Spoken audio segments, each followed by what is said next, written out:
And welcome back to Hannity. So after taking millions and millions of dollars from countries and regimes that treat women and children and religious minorities and gay people horribly, well, the AP has now reported tonight that the Clinton Foundation will no longer accept donations from foreign governments and corporations if Hillary Clinton wins the White House. Otherwise, she'll keep taking money from Saudi Arabia. Here now with reaction, Donald Trump's brand new campaign manager, our friend Kellyanne Conway. Congratulations, by the way. Thank you.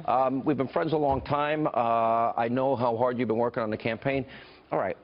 Hillary Clinton claims a monopoly for gay and lesbian rights. That's right. She's the champion of women, glass ceiling, the whole bit. All right, so Saudi Arabia, UAE, Oman, Kuwait, all these countries that practice Sharia, women in Saudi Arabia can't drive. They're told by men how to dress. They have to get a man's permission to go to school or work. We know that they can't leave the house without a male relative. Gays and lesbians are executed in Saudi Arabia, can be executed. You can't build a temple and you can't build a Christian church. She takes up to $25 million for the foundation, $10 million for the library. Excuse me, and never criticizes them. How can you be the champion and take that money? That was a fabulous recitation of Hillary Clinton's crooked, rigged, corrupt, hypocritical way of doing things. But I have one answer for you. Money. Follow the money with these people. They're low-class grifters and gifters at every turn, whether it's the money they make giving speeches, whether it's to pay for play at the State Department, whether it's what you just showed, which is they actually have the audacity to release a statement saying, only if we win. She's elected, right? Only if we win, it's wrong. We'll actually do the right thing. What she doesn't realize is this is part of the reason, Sean, that 11% of Americans, according to the new NBC poll, say she's honest and trustworthy. 11%, think about that. 11% to me is very similar to Mitt Romney's 18% cares about people like me, to Obama's 81%. Why? Why is that relevant? Because if it's 11%, a plurality, if not a majority, of your own party's voters agree with that. So let me ask you, you come in, I think Donald Trump this week had his best week since the convention. Zogby and Rasmussen have a 2-point race. Right.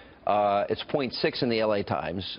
Pew had him down 4, but a lot better than it was. What do you think is different? Because I have my own thoughts. I see a few different things. One is that he really enjoys pivoting to policy. All these people giving him advice privately and publicly, you must pivot. They really are talking stylistically. The pivot should be substantive.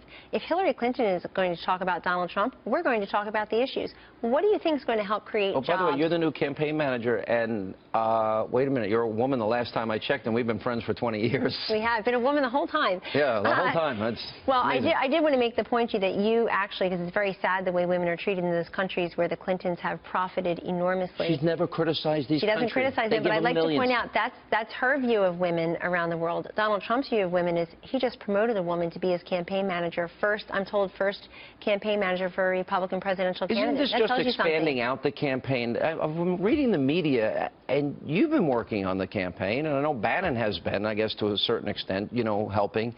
And to me, Paul Manafort's still in his position, so why are they saying a shakeup? Is this a shakeup? It makes for great headlines, I guess, and clickbait, but I've made very clear for the last 2 days, Sean, that this is an expansion at a very busy time. We have 12 weeks to go, and when it comes to personnel in the winding days of a campaign, more is more. Exactly. And there's so much to do. You know, we need to coordinate with our data operation, our field staff, our ground game, our comms, our digital. Let me ask you this. Great people working over there. He gave 2 speeches. Yes. This is what I think is the secret sauce. Yes. He only talked about Hillary and Obama. He was on prompter. I like him on prompter myself, my own personal preference. But he stayed on a very powerful Donald Trump message. It was totally him. And he made very powerful points. But he outlined the failures and offered solutions. There you go. So you're going to see that in our new ads. We have our first 2 television ads going up. They'll be in rotation this weekend and next week, Sean, in 5 of the swing states. And you're going to see in those ads her vision and his vision on a couple different issues.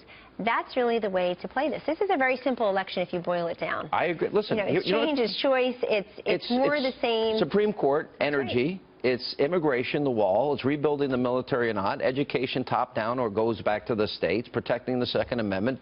You can say radical Islam. You repeal Obamacare or not, right? And what makes it so simple, Sean, is that they are so different on the issues. And so what you'll see from Mr. Trump, what you saw this week from him, is we're talking about fighting radical Islamic terrorism. He got very specific. He basically said, look, ISIS and its predecessors have murdered 33,000 people since 2003. But the birth and growth of ISIS happened on Obama and Clinton's watch, basically 2013. 80% of those 33,000 kills has happened in the last 3 years alone. And he gave us solutions. She wants to refer to them as our determined enemies. He refers to them as terrorists. If I would argue he found the secret sauce, and he is still Trump being Trump. He absolutely is. That's the point here. You have to be authentic. People know if you're not being yourself. Look at what happens every time Hillary Clinton tries to be something she's not. It's hilarious. I know. I'm going to be funny and happy. But where's her pivot on substance? Let's have a serious conversation. Well, she talks about Obamacare. She needs to own the $1 billion in losses in 30 states that lost their United Healthcare. Aetna this week, $430 million. We got to run. Obamacare, own it. Congratulations. Thank you very much. I've known you for a long time. Well deserved.